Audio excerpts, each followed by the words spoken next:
Bible says, Matthew 22:37-40, it says that love the Lord your God with all of your heart, mind, soul, and strength, and secondly, love your neighbor as yourself. So now, the Bible says, meaning that if you love the Lord Jesus, you should give your heart, your mind, and soul, and strength. So that is the way to surrender your life. That's the way to surrender everything to the Lord. So if you not learn or practice to that things, you're not genuine children of God. So you cannot. So if you love Jesus Christ, you need to read the Bible, share your friends, your neighbors, your family, and also you should stand the word of God. We should share the all nation. So I hope and I pray that you can stand this end times ministry, because Jesus Christ is real and soon coming King.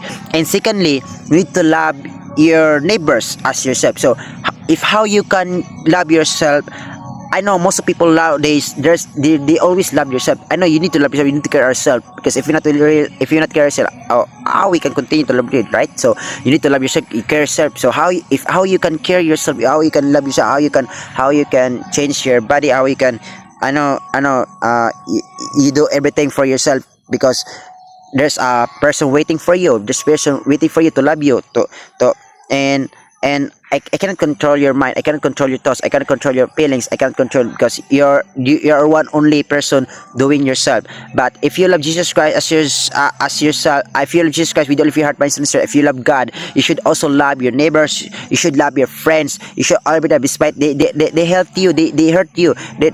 You need still all you need to do is to pray with them. You need to pray with them to God, and I hope that the God will give you way to time to spend them to solve all the problem. Me, I'm one also person that experienced that there's a lot of people judging me. There's a lot of people judging me, that there's hurt. A lot of people hurt me. There's a lot of people judging me because I think I'm ugly, but there's no ugly person, because if they're children of God, they're ugly. But I want to motivate you. All our trial, all our experience, there's a great blessing, and sometimes we cannot appreciate the way of God, but remember always that the plans of God is always the best for our life. Amen. So now, thank you so much for listening with this. I hope you can reach you. So now again, if you love your God Jesus Christ, if you give everything with Him, if you use your mind, thoughts, and strength and soul, you should also love your neighbors as you. So how you can love yourself, also love your neighbors. God bless and shalom.